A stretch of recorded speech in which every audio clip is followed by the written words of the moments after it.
Welcome to this explainer. I am absolutely thrilled to have you here today. Before we really get going, I want you to ask yourself a question. What happens when human hubris meets the unyielding force of nature? Today, we're going to explore one of the most bizarre and frankly entertaining themes in human history. We're looking at what exactly happens when human beings, armed with military tactics, industrial might, and massive political organization, decide to declare all-out war against birds. Yes, you heard that right. We're going to examine this incredible tale of nature totally defying organized human power. Okay, let's dive into this, because to answer that question, we actually have to travel back to 1932, out to the dusty wheat farms of Western Australia. At the time, the world was gripped by the Great Depression, and these farmers were desperately struggling just to survive. And as if the crushing economic reality wasn't hard enough, they suddenly faced an invasion. Not from a foreign military, mind you, but from an army of giant, flightless birds. Section 1. The Great Emu War. Emus outsmart the military. To understand why the military got involved here, you really have to picture the scene. Following their breeding season, a massive flock of roughly 20,000 emus migrated from the harsh inland regions right onto these newly cultivated water-rich farmlands in the Campion district.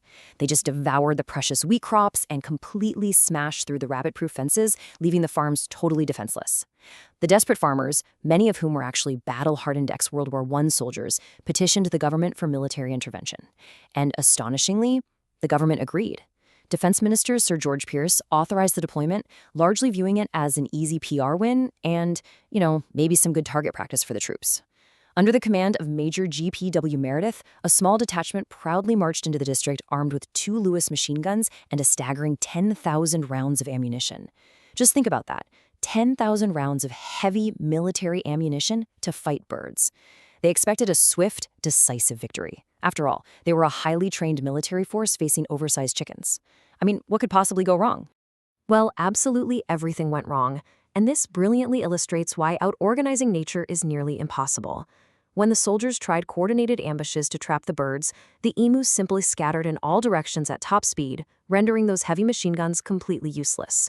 When the military finally managed to corner a group and fire at close range near a dam, the guns abruptly jammed, and even when bullets did connect, the emu's surprisingly tough skin and dense feathers absorbed the impact of stray shots, allowing them to literally sprint away unharmed. Major Meredith grew so desperate he actually mounted a machine gun onto the back of a truck, but the ride was so incredibly bumpy over the rough outback terrain that the gunner couldn't fire a single accurate shot, and the emus easily outran the roaring vehicle. The birds essentially employed highly effective guerrilla warfare tactics, completely outmaneuvering the humans at every single turn. The sheer absurdity of the situation is captured perfectly in a quote from Major Meredith himself. Frustrated and utterly exhausted, he said, "If we had a military division with the bullet-carrying capacity of these birds, it would face any army in the world. They are like Zulus whom even dum-dum bullets could not stop." Just let that sink in for a second. A seasoned military commander publicly admitting total defeat to a flock of flightless birds who, according to bewildered observers on the ground, had even developed their own localized leaders to keep watch while the others ate. Ultimately, the entire operation was mocked relentlessly in the global press. After about a month of scattered, chaotic skirmishes and nearly all 10,000 rounds of that heavy ammunition fired into the brush, the military officially withdrew. And the final confirmed kill count? Exactly 986 emus, out of a flock of 20,000. It was a humiliating military withdrawal and a resounding, definitive victory for the birds. Eventually, the farmers solved the problem much more simply and effectively without a single machine gun by just building better exclusion fences. Let's move to Section 2, the Smash Sparrows campaign, when beating nature backfires. We pivot now from the comical failure of 1930s Australia to a much darker, systematic, and incredibly high-stakes conflict in 1950s China. In 1958, as a core part of the Great Leap Forward, Chairman Mao Zedong initiated the Four Pests campaign. The grand goal here was rapid agricultural transformation. In a country striving to rapidly industrialize, every single grain of rice and wheat was viewed as incredibly precious, vital for feeding a growing working population. As part of this sweeping strategy, the government sought to eliminate rats, flies, mosquitoes, and notably, sparrows. The historical record shows that this policy was enacted because sparrows were suspected of eating about 2 kilograms of grain per bird each year. Because of this, the government officially classified them as pests that were actively stealing the people's food.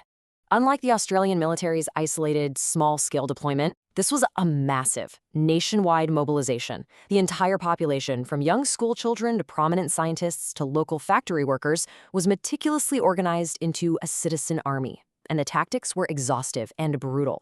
Citizens stood in the streets, banging pots, pans, and gongs for hours on end to create a deafening wall of sound. This terrified the sparrows so much they literally couldn't land to rest, causing them to drop out of the sky from sheer exhaustion. Communities banded together to destroy nests, break eggs, and shoot the desperate birds from the sky with slingshots and rifles. Now, what's truly staggering here is the absolute scale of the execution. Unlike those 986 emus, this synchronized campaign was brutally effective.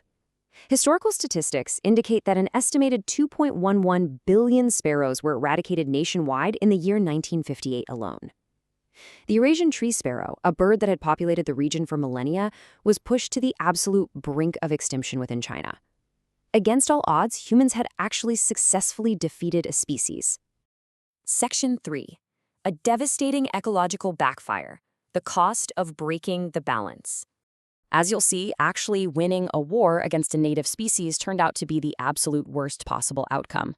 It's worth noting that several prominent Chinese biologists had publicly objected to the campaign early on, urgently warning the government that nature requires a delicate balance. Unfortunately, those warnings were dismissed and the ecosystem collapsed at terrifying speed. In 1955, sparrows were officially targeted. By 1958, the mass extermination was in full, unrelenting swing. But by 1959, the true, hidden role of the sparrow became dreadfully apparent to everyone. Yes, sparrows ate some grain, but their primary diet consisted of insects, specifically crop-destroying insects like locusts. Without the billions of sparrows to act as a natural, hungry predator, locust populations surged unchecked across the country, literally darkening the skies. In 1960, the campaign was hastily ended, and sparrows were quietly replaced on the official pest list by bedbugs. The historical data from this period is profoundly tragic. The unchecked locust plague, directly caused by the successful eradication of the sparrows, devastated the very crops the campaign was originally designed to protect. Extensive studies indicate the anti-sparrow campaign accounted for nearly 20% drop in crop production. Combined with other complex agricultural policies and harsh weather conditions at the time, this severe ecological imbalance directly contributed to the Great Chinese Famine. This period resulted in the agonizing deaths of tens of millions of people. It is a deeply sobering reminder of the catastrophic dangers of forcefully dismantling nature's intricate web. Which brings us to Section 4. Crows, starlings, and resilience. Nature always finds a way. If the emu and sparrow wars show us intentional, government-led conflicts, let's look at how other bird species have historically proven incredibly resilient against human interventions, whether we meant to fight them or not.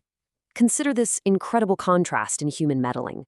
Back in 1918, the United States saw the National Crow Shoot, the massive DuPont Corporation, aggressively trying to sell off leftover World War I gunpowder, launched a national advertising campaign labeling native crows as black devils, financially encouraging ordinary citizens to shoot them.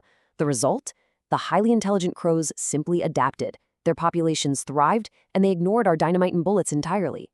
Meanwhile, just a few decades earlier, in 1890, an amateur ornithologist released exactly 100 European starlings into New York's Central Park, simply because he romantically wanted America to have every single bird ever mentioned in Shakespeare's plays. Today, those 100 birds have exploded into a relentless flock of 93 million, becoming an invasive species causing $800 million in agricultural damage annually.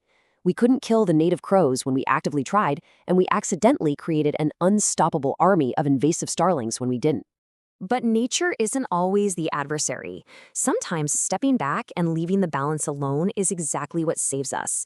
In 1848, Mormon pioneers in Utah were facing a truly devastating loss. Swarms of what we now call Mormon crickets were marching across the plains, ruthlessly devouring the pioneers' vital second harvest. Just as starvation seemed absolutely certain and all human efforts to crush the insects had failed, legions of native California gulls miraculously arrived from the horizon.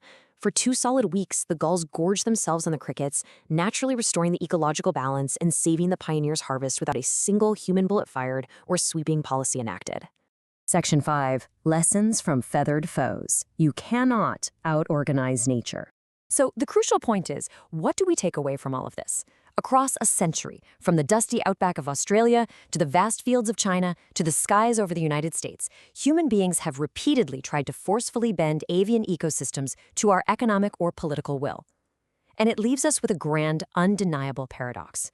In the Australian Emu War, the military completely failed to kill the perceived pests. It was deeply embarrassing, it was widely comical, but ultimately the ecosystem remained perfectly intact, and the human crops were eventually saved by something as boring and simple as a wooden fence.